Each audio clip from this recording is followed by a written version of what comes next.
Hello guys, this is Syed Yawar Hasan और आज हम बात करने वाले हैं, अगर आप 50 साल के होने वाले हैं या 50 साल के हो चुके हैं तो कुछ चीज़ें आपको अब बंद कर देनी है और कुछ चीज़ें आपको अब से स्टार्ट कर देनी है। सो क्या क्या करना है, स्टार्ट करते हैं वीडियो। सबसे पहले तो आयरन।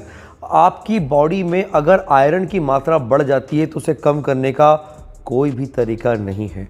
सो आप आयरन से रिलेटेड फूड को थोड़ा कम करें, क्योंकि 50 के बाद आयरन अननेसेसरी अगर आपकी ब्लड में बढ़ेगा तो ब्लड डोनेट ही करना पड़ेगा इस आयरन को मेंटेन करने के लिए। दूसरा, ये आपके जिंक लेवल को भी लो करेगा। नेचुरली थोड़ा बहुत आप खा सकते हैं फूड से, लेकिन सप्लीमेंटेशन बिल्कुल भी नहीं। दूसरा है कैल्शियम। अब बहुत से लोगों को लगता है कि यार कैल्शियम की टैबलेट हम खा लें बोन स्ट्रांग होंगी, कोई बोन स्ट्रांग नहीं होंगी। आपकी बॉडी में कैल्शियम की मात्रा बढ़ने से एक तो आपको प्रॉब्लम होने वाली है हाई ब्लड प्रेशर की। यस, आपको पता है जो हाई ब्लड प्रेशर के पेशेंट्स होते हैं वो कैल्शियम ब्लॉकर खाते हैं, क्योंकि कैल्शियम उनकी बॉडी में बहुत ज़्यादा एब्जॉर्ब हो रहा है। सो 50 साल के बाद आपको किसी भी तरह की टैबलेट नहीं खानी है कैल्शियम की।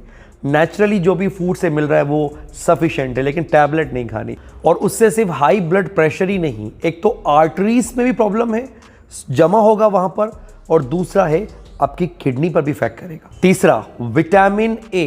अब ये विटामिन ए के साथ क्या फंडा है ना कि आपकी विटामिन प्रोफाइल कम आई, आप मल्टी विटामिन खाने लगे या कुछ ऐसे कॉम्बिनेशंस खाने लगे जिसमें विटामिन ए का रेशो बहुत ज़्यादा है, लीवर डैमेज कर सकता है, हेडेक रहेगा आपको दिन भर। और अगर आप ले रहे हैं और आपके साथ ऐसा हो रहा है तो विटामिन ए को तो कंप्लीटली आपको आर्टिफिशियली अवॉइड करना है। अदरवाइज नेचुरली जैसे कैरेट में है आप ये सब चीज़ें ले सकते हैं, एग यॉक में है, लेकिन आर्टिफिशियली आपको विटामिन ए बिल्कुल भी नहीं लेना है आफ्टर 50।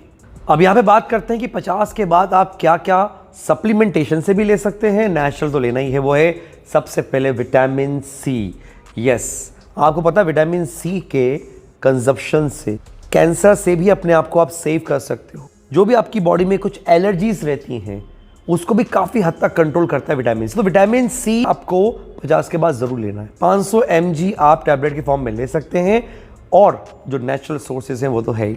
अब एक और विटामिन जिसकी मैं बात करने वाला हूं वो है विटामिन B3। और ये B3 आपको पता है किस चीज़ के लिए ज़रूरी है? सबसे ज़्यादा आपके DNA और आपके गुड कोलेस्ट्रॉल के लिए। यस, तो विटामिन B3 का कंजप्शन होना चाहिए। कितना ले सकते हैं? अगर आपने आज तक कभी आर्टिफिशियल नहीं लिया है उसे, तो आप 50 ml से स्टार्ट करें, 100 ml तक आप ले सकते हैं। धीरे धीरे 50, 55, 60 ऐसे वीकली बढ़ाएं और 100 ml तक ले लें। जैसे मैं अपनी बात करूं तो मैं 500 ml विटामिन B3 लेता हूं अपने गुड कोलेस्ट्रॉल के लिए, ओवरऑल हेल्थ के लिए। और उसके बाद जो है, जो मैं आपको काफ़ी रील्स में बता चुका हूं, मैग्नीशियम।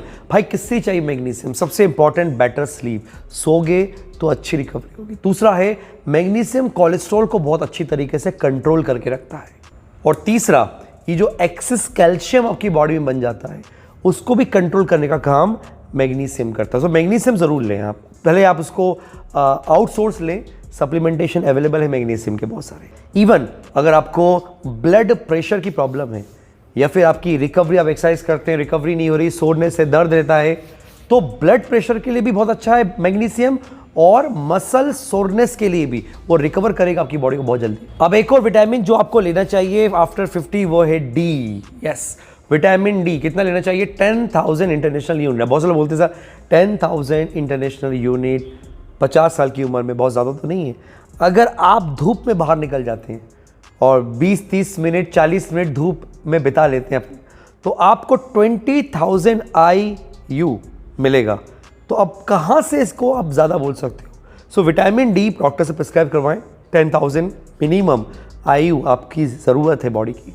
इसके अलावा विटामिन K1, ये जो भी ब्लड से रिलेटेड इन्फेक्शन, ब्लड से रिलेटेड प्रॉब्लम होती है ना, उसके लिए बहुत ज़रूरी है।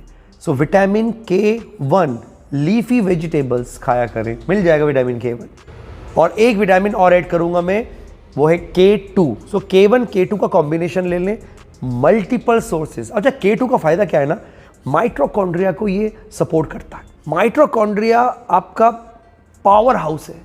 सो माइटोकॉन्ड्रिया को सपोर्ट करता है, प्लस आपकी रिकवरी में, ब्रेन हेल्थ में, आईज हेल्थ में, ओवरऑल हेल्थ में बहुत सपोर्ट करेगा। सो K1 K2 दोनों आपकी रिक्वायरमेंट है आफ्टर 50 बहुत ज़्यादा।